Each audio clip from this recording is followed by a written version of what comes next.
Hi, I'm Matt Hildebrand with Don's Appliances, joined by our Cannonsburg sales associate, James Hayes. Good morning, Matt. Good morning.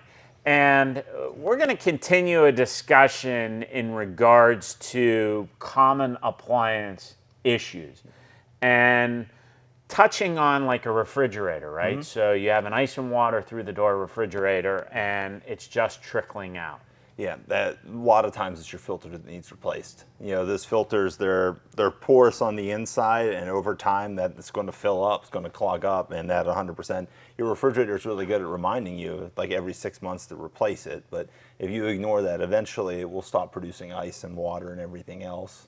Yeah, so that's an easy fix, and we always have our filters at all of our locations throughout the western Pennsylvania and northwestern Pennsylvania area, up in Erie and down in Morgantown. But also you can go to donsappliances.com for those. 100%. Shameless plug as always. Yeah, always. The other thing too is that when you have an ice maker through the door of a French door style refrigerator, that you have an ice maker that's making ice in a 37-degree environment, and it will start to melt and then refreeze and melt and refreeze. If you go to get ice out and it's not dispensing ice, a lot of times it's just frozen up in there. You can open it up and give it a couple knocks, or sometimes you just have to take it and dump it out and let it make a fresh batch. Yeah, great point. Yeah. And you know, a lot of times, especially if you have a side-by-side with that ice and water dispenser, you know, and a lot of times you'll have the actual bin that's holding the ice in the in the freezer door. Just get like a spoon or something in there and just make sure you bang that ice around, because to your point, when it goes into that defrost, or if you're getting that warm air from inside the room, it'll cause that ice to freeze together. 100%.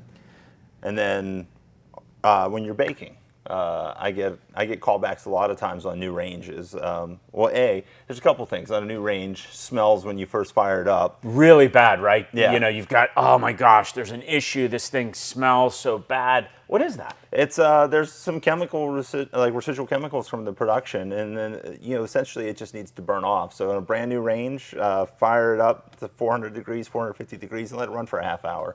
I just had a brand new range installed last week, and yeah. You know, when you fire it up, open up your windows, turn on a fan, because it's going to smell. But that's 100% normal.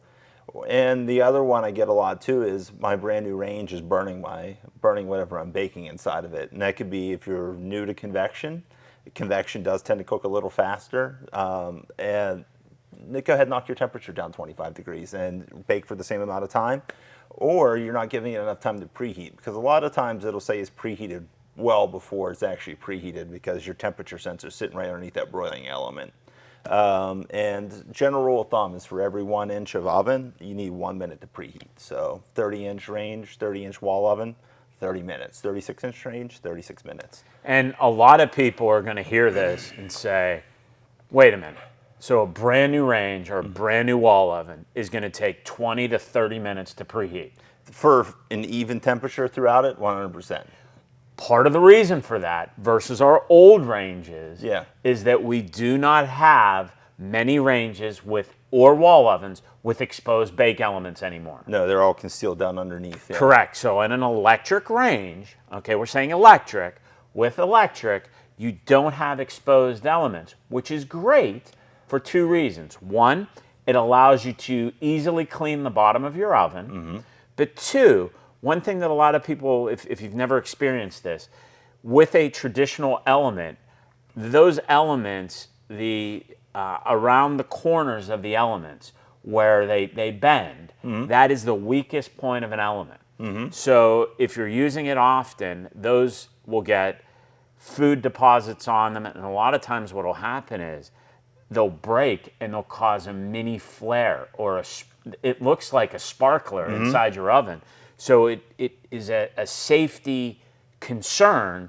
Now, that issue is being contained in an oven, so it's not like it's going to burn down your house. But I got to tell you, if you've ever experienced it, it is very, very scary. And that's why the manufacturers have hidden those elements, so that issue is not prevalent anymore. And then another thing, I just took a call on this a couple days ago, but if you're using a gas range, and let's say you have brass burners or cast iron top, high heat with cast iron, it's going to start to discolor and do some things over time, and especially on a brass burner. You can polish a brass burner back up, but cast iron is going to be what it is. So if you start to see some discoloring or something, or like some darker areas on it, that's normal. You're hitting it with a flame and letting it run for hours at a time. Yeah, residual heat, right? Yeah. Residual heat is being bounced back down onto the surface. So that can happen. The other thing that we just had this on a 3-month-old refrigerator. Customer called and complained that her stainless steel on her doors was pitted. That doesn't happen with stainless. There has to be something that's causing the pitting to happen.